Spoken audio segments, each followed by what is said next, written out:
Members of the North Toronto Stamp Club, appreciate being invited to be with you tonight. Mine is quite a personal family story.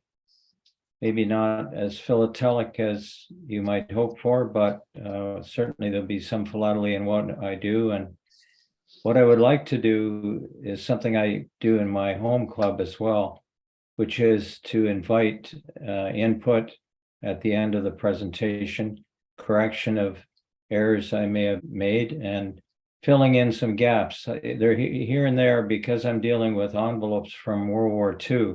There are some markings on the envelopes that are obscure to me, and maybe someone can help out. I should say that if things were a little different, I'd be among you as a member of the North Toronto Stamp Club because I grew up within sight pretty well of York Minster Baptist Church and Christ Church Deer Park across the street. And I feel a kinship to North Toronto's club because I know quite a number of you, at least in passing.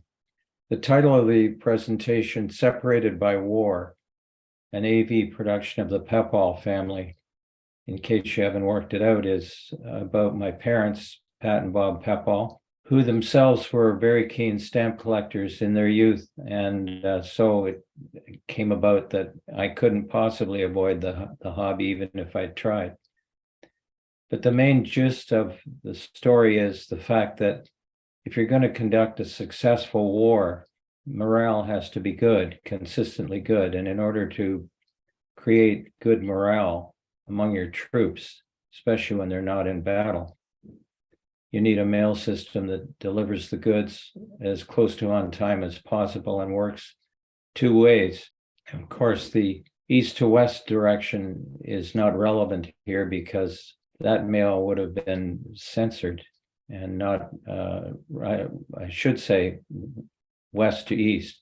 That mail would have been censored and stopped before it could cross the ocean and compromise the Allied effort. Just a few notes about my parents. Bob Pepall enlisted in May of '41 for officer training in the Royal Canadian Artillery, 2nd Medium Regiment. And Patricia, his wife, served in the Salvation Army. And I can remember her telling me specifically the expertise she developed working for the Salvation Army. She became an expert at making mayonnaise. That was her contribution, and she made a great volume of it. So the collection of envelopes that have been bequeathed were sent to Patricia, but of course there are no contents, and I'm just as content that there not be any contents because that makes us look at the envelopes and not worry about the conduct of their lives. Over 4 years, my father sent 257 envelopes to my mother and a few others to other people, but not many. And we'll start by having a look at a photo of my parents. There's Bob on the left and Patricia on the right, around the time they were married early in the war.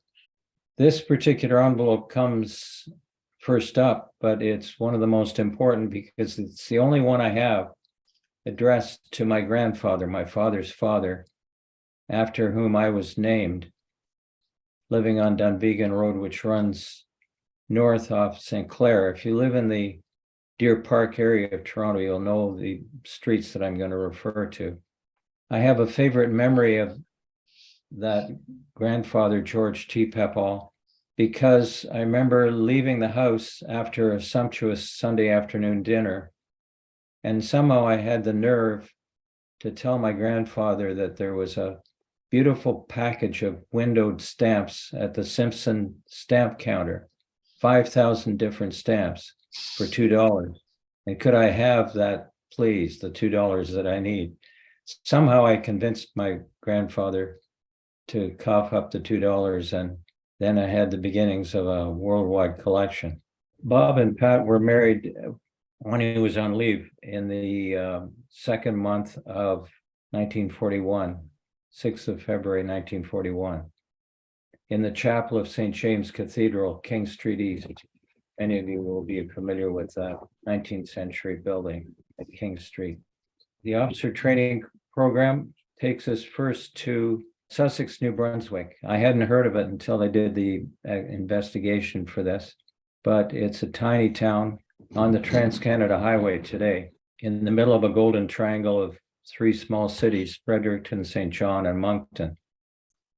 10,000 troops were housed there for the whole of World War II as they went through their training, and it retained a military presence until 1960.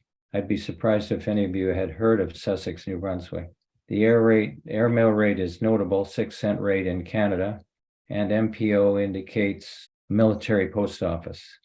I wanted an opinion on this envelope. That vertical broken stripe looks to me to be something that we would call an offset. Am I right in calling it an offset?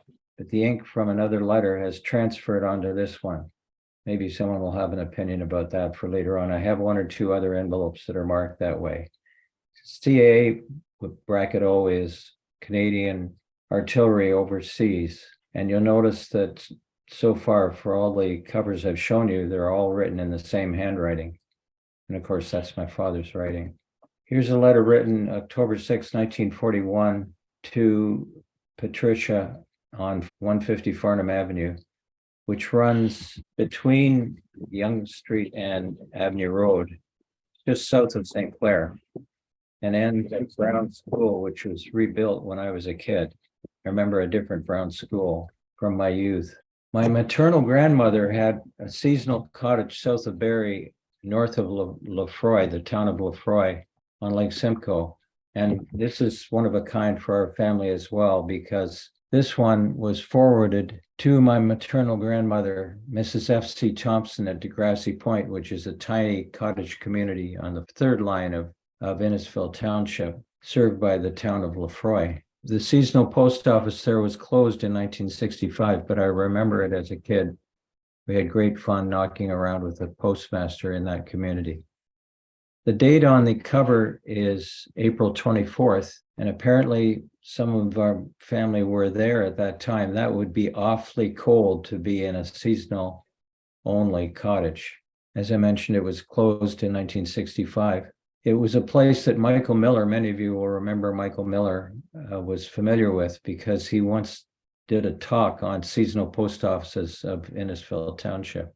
Censorship was done by senior officers, and that included my father. He is indicated as the censor on a number of these envelopes. Another port of call for him was Truro, Nova Scotia on the Bay of Fundy, and its phenomenon of 52-foot tidal waves twice daily, peak to gully 52 feet. Hard to believe. Truro had an early rail line that goes back to 1858, and Black Loyalist community that was very strong. And it happens to be where Stanfield undies are made. The North Atlantic Air Route. This is hard to imagine. I wasn't aware of it until I read about it. Intermediate-sized airfields to and from the USA and Great Britain, stopping down in Labrador, Newfoundland, Greenland, and Iceland for the 15-penny rate. This was a series of hops, skips, and jumps that allowed air traffic to cross the Atlantic at the northernmost point, going east or going west. It was entirely new to me. And another little word that came to me as being new is the word etiquette, basically an airmail sticker. Because my father was a keen stamp collector, he would have known that there were alternatives to the British stamps you see on this envelope.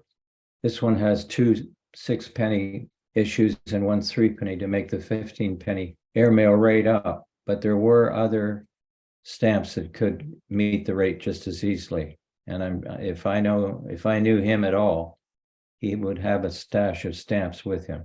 A 7-pence and an 8-pence. The red ink along the top is my mother's record keeping, a bit rough, but very vivid in bright red ink. She acknowledged each letter that came to her at her own home at 61 Oriole Gardens. That's just 61 Oriole Gardens is between Oriole Parkway and St. Clair, quite close, no doubt, to some of you. A question for you here. not much on this cover, but there is what seems to be tracing in the circular date stamp, inner and outer part of the ring. I'd be interested if someone can suggest why that is, or whether there was any official meaning to it. It may be that my mother just did it when she received it, but she wasn't one to waste her time like that. And there is another one of those, what I call offset marks. That blue paper, I believe, is what is used for airmail because it's lighter than regular white paper and causes less weight on an airplane for flight. Here we have the Knights of Columbus War Services hand stamp and a formal censor's mark autographed by my father to make it official. And this is a number that I was not able to track down, but I wonder if anyone would have any familiarity with this acronym, CFA 88A 40P and S1547. I have no idea what that means, but it should have something to do with the publisher of the mail. Mail to indicate more support services for the troops, Canadian Legion War Services, Canadian Knights of Columbus, Canadian YMCA Overseas, and the Salvation Army Canadian War Services. Below it, a censor mark, a circular one, the first we've seen like that in the time period, and a very enlarged circular date stamp that's quite nicely legible, unlike some of the ones that I have. This one's written in pencil. I'm surprised there aren't more that were written in pencil because it would have been more practical to carry around. A very bright red censor mark and my father's autograph to make it official. This one has two censor marks and an interesting abbreviation or initial, ABPO. Post office for sure, but AB I'm not sure. Perhaps Army Base Post Office. That's a guess. Another area of training that my father went through was Wales, a region called Powys, P-O-W-Y-S, and it constituted two areas of training, Senny Bridge, which was for artillery, and Brecon, which was for infantry training. And the grounds there still are in use for gunnery training today. Two bigger southern cities that we know in our own country and province, Peterborough the upper and Cambridge the lower. There's quite a difference in the circular date stamps.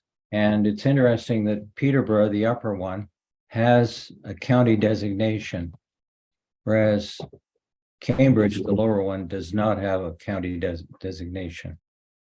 Salisbury was a favorite place of my father. Here are two covers mailed from Salisbury in Wiltshire. There was live firing range training going on ever since 1943 in and around Wiltshire. 10% of the county was under practice bombardment. It was built beginning in 1920 and finished in 1950. But apparently protected birdland abounds in Wiltshire, in this area, near to the famous monument of Stonehenge, which I'm sure some of you have seen.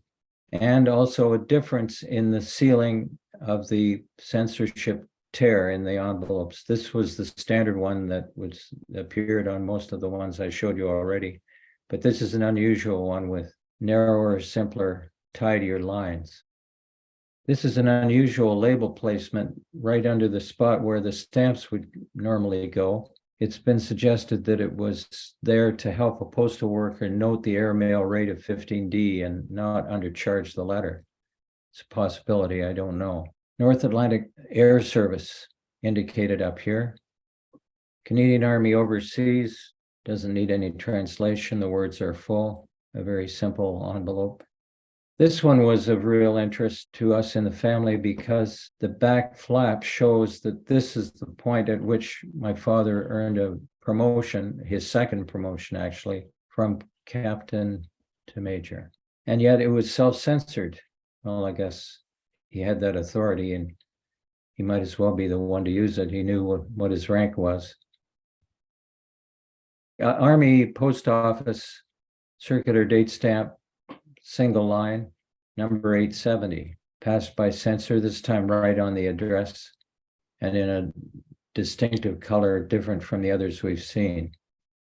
This one I had trouble making out the circular date stamp for, but it's a new one. We haven't seen it before. The number 300 indicates that my mother had received 300 letters by August 2nd, 1945. I'm taking the date off the circular date stamp. My father's discharge statement at the end of the war, Robert Leroy Pepall, 1920 to 28, lawyer, enlisted in Royal Canadian Artillery, May, lieutenant, captain in March of 42, major in January of 45, brigadier major artillery, 2nd Canadian Regiment, 1st Division, January 45, Northwest Europe, member of the British Empire, 1945 presentation, discharged December 45, returned to practicing law, took up residence again at 150 Farnham Avenue in Toronto. And a less than happy touch to finish with, Pat and Bob are both buried at Mount Pleasant Cemetery, just immediately north of York Minster Baptist Church. Just generalizing for a moment, what to me is interesting about the personality behind the letters sent from east to west by my father is the consistency of the handwriting and of the censor marks that he applied. The handwriting is exactly the same in 1941 as it was in 45, despite what he must have gone through. And I always recognized it a mile away as his son. At any rate, that's it. I forgot to show you their wedding day photo. There they are. February 6, 1941.